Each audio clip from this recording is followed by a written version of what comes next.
Fam, daily vlogs to main stage EDC episode 23, I think. Just got out the sauna. Guys, if you have not gotten into the sauna, right, at any point in your fitness journey, if your gym has one, most gyms have them now, get in the sauna. It's gonna feel like you're walking into an oven. It's gonna feel terrible for like 5 minutes, and then you're going to be hooked forever. It is one of the highlights of my day because I feel the best afterwards. Hit the weights. You don't want to go in the sauna before you hit the weights because obviously, you're going to lose a level of energy and strength. And so I hit the weights first, get that out the way, right? That's like my broccoli, you know what I mean? You gotta be strong. But then the sauna is like the dessert, like relief. And so get in the sauna if you haven't gotten the sauna. And today just was even better than a lot of day. I'm just feeling great after, so that's why it's top of mind. But otherwise, guys, something I wanted to get into today, something I've been thinking about.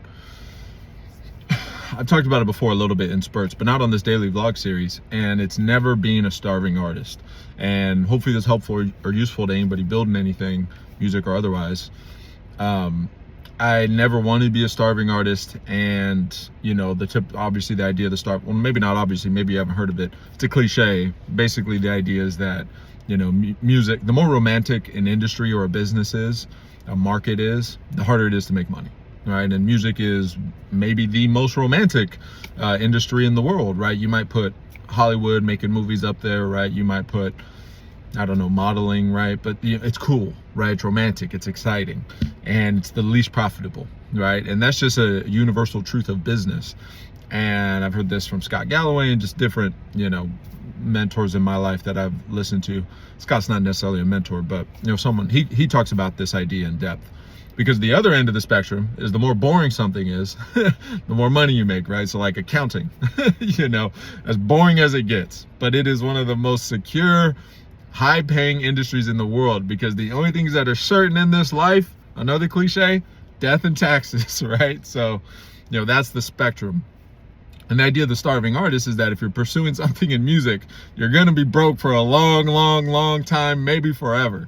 And I know I never wanted that. Now it's hurt me. I'm just hit 10K monthly listeners, and I've been making music. My first song I put out in 2023 is 2026.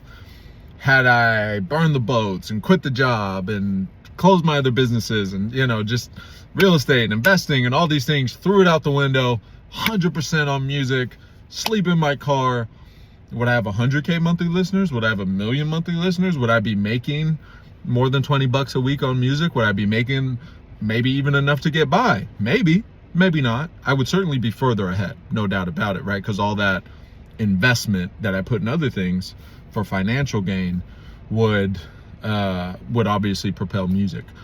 But I've always made that decision to not be that, because my first priority is to provide for myself. My second priority is provide for my family. And so as a man, as a person, but as a man, that's never going to change for me. And so since I got my first check when I was 19 from Little Caesars, or 18, or however young I was, 2016, 2017, whatever it was, I knew I got to stack. I got to hustle, right? I got that ambition in me, and that's never left.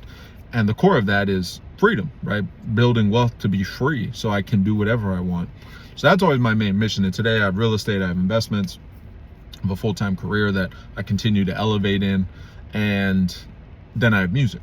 And so basically the path that I've taken is one that many artists don't, because they start at 16 or 18 or 25 and they're all in, right? And that's amazing. Kudos to them, but that's not my path. And hopefully that's helpful or interesting to you, because I really get in my head sometimes about that other path. Like, should I burn the boats more? And never thought about leaving my job or anything like that. But I have made big swings that way, where even just recently in the last couple of years, I collapsed a couple other things that I was building that were successful to prioritize music and really condense all the pieces of my pie into a couple. Music growing as its own piece of my time every day, my investment. And so, it took me years to even get to that place, to close those other things, because those were financially profitable. Those were doing well and they were building. And so that was difficult. But now where I'm at now, it's clear to me that my pie is where I want it to be now.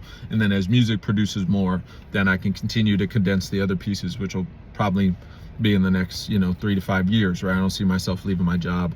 Investments in real estate will grow forever, but the time constraints, I've really boiled down my life as much as possible until music starts producing like a significant amount of money, thousands a month, right? Not, $20 a week, which I'm incredibly grateful for. You have to be grateful for. I was grateful for $1 in my TuneCore, my music stream distributor. I was grateful for $1. That was sick to see that. So you'll be grateful for that. But future pacing, that's where I'm at. And so wherever you're building, if you feel like you have to burn the boats, if you feel like you have to be some reckless, all-in, Steve Jobs, like world's greatest entrepreneur type character, you don't. You absolutely don't. But you have to make these trades, and you have to be aware of these trades. It just comes down to goals. What do you want, right? Are you bleeding for Taylor Swift level stardom, right? And that's what I'm striving for. Anything I do, I want to be the best. No different in my job, no different in any of the pieces of my pie that have changed over my life. Anything I did, I wanted to do it to be the best. So that's what I'm shooting for, right? But there's one thing to aspire, and there's another thing to align 100% of your actions to that. And 100% of my actions aren't aligned to that in a bleeding for success way, in a burn the boats, blah, blah, blah, blah, blah, right? They are aligned for it, and just on a slower time horizon, right? And will I ever get there? Who knows, right? But that's the goal. Why not shoot for the highest? And so my goals are aligned. I'm not just saying it and then doing something totally different. It's just I'm accepting a longer time horizon to get to higher levels of success in this piece of my pie, because financial freedom and providing and peace of mind is priority for me. And so you can make that trade too. Don't feel like you have to burn the boats and these YouTube motivational hustle, hustle corn things that we watch.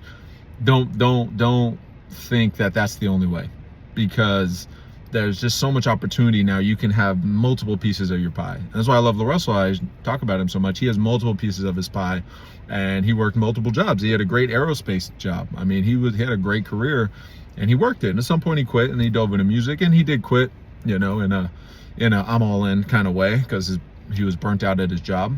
But if you're not, like I'm not, and you enjoy your job and you're building and it allows you to fuel music, then why throw that away for undue stress, right? If you're happy with how your progress is coming along. And if you're not, if you have 10 pieces of your pie and nothing's really moving, you gotta condense, right? But if you're happy with the pace at which stuff is happening for you, you don't have to burn the boats. And so hopefully it's helpful or useful or reassuring to you, because life is short, but life is long. And if you found things that you want to pursue for a lifetime, that is really the hardest part, figuring out what you want to pursue for a lifetime. And of course, everything's subject to change, but I don't see any world where I don't do music forever. And the couple pieces of my pie and my focus and things that I've built in my life, they're all 3 to 5 year stretches. My career, my job is 7 years since I'm 19.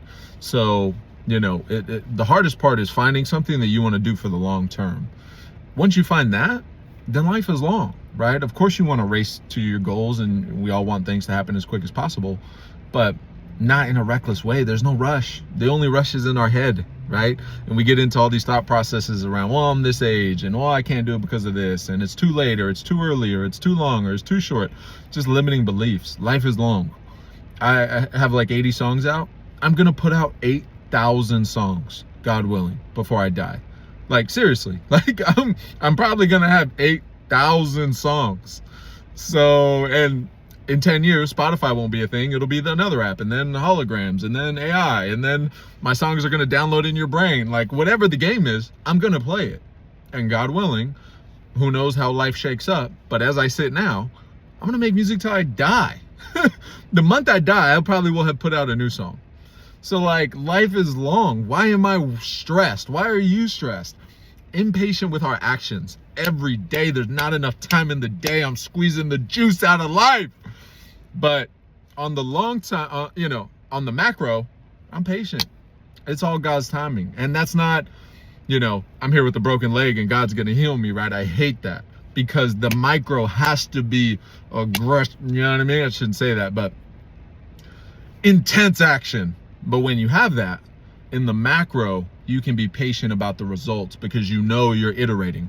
I'm not repeating, I'm iterating. Everything is in improvement. I'm not just doing stuff just to do it. I'm not mowing the lawn with scissors, right? I'm building a lawnmower that keeps getting better, right? And so if you know you're intense every day and you're iterating, life is long. Play the long game. It's holding those contrasting ideas in the same breath. And that's not a unique idea. That's Gary Vee. That's ancient, right? I mean, that's what it is. And so hopefully it's helpful, useful for you guys. I got to get back to work. Just wrote one of the, I'll save it for the next vlog. I'll save it. I just wrote one of my favorite songs ever. It's actually inspired by someone.